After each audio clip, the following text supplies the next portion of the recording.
Anyways, the takeaway point from this slide is that on these deep tunnels, generally the quality or quantity of the geological data can be less than it is on tunnels which are not that deep. So that leads us to our second poll question. Have you ever been involved in a high-cover TBM project?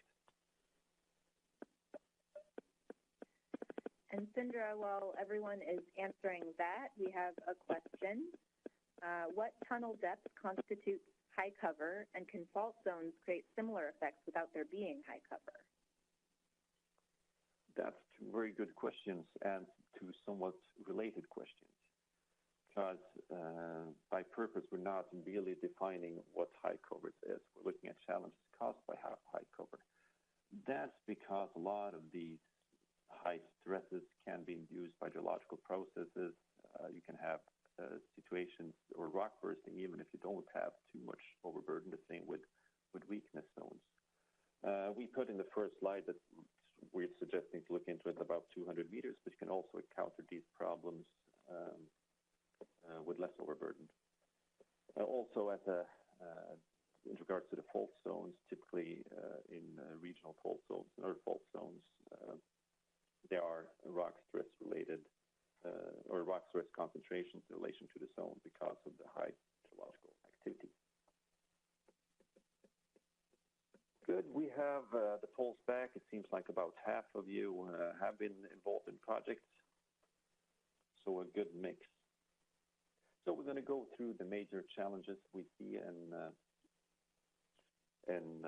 high cover tunneling. First, major faults. This is a picture I took when I was in India once. Weakness zones can be difficult and certainly can be encountered in both projects with high overburden and projects without, which are not very deep.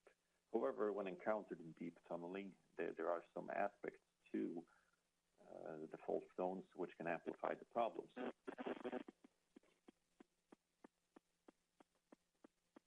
When tunneling at depths, you typically avoid weakness zones or low-quality rock caused by surface weathering. However, severe contact zones, regional fault zones, crushing zones, contact zones can be encountered, and these might or might not be in its terrain on top, as valleys or rivers or whatever.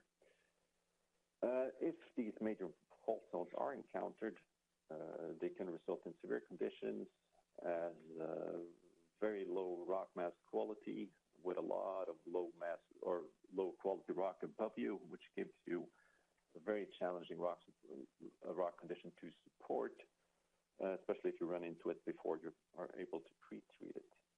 This can cause great struggles to support it and the potential running grounds. This is also in combination with high water pressures and high water ingress, it can be very challenging. Also, just as I mentioned during the last poll question and the last question is that the rock stress concentrations can certainly be seen in relation to faults. In deep tunnels, you also risk to have high pressure water ingress and large quantities of water. Also, in these deep tunnels, it can be difficult to understand the aquifer systems, so they can come, these water ingresses can come without you being aware of them and can cause great problems.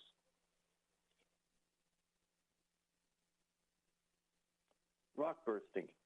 That's one of the most fascinating and most dangerous geological conditions that can be encountered. Very high rock stresses can be due to high overburden, basically just the weight of the rock above you, but it can also be induced by geological processes, tectonics or whatever. Rock bursting is caused by high stresses in the rock mass that exceeds the rock's capability to handle. This can result in explosive failure of the rock, similar to what you see when you do an axial compressive strength test. If you have a very hard rock, you do an axial compressive strength test, you will see that a lot of energy is released when the core fails and you have an explosive failure. same rule of thumb when it comes to rock bursting. Hard rock, high stresses means a lot of energy is needed to break it, which means you'll have a lot of energy released in the rock burst itself. At high covers and high rock strength, the rock burst can be very severe and cause damage to personnel and equipment. The same goes for squeezing ground. You have rock stress situation which exceeds the capability of the rock. However, the rock behaves somewhat differently than in rock bursting, and you get convergence in the tunnel. This is very typical for sediment or weak rock formations and sedimentary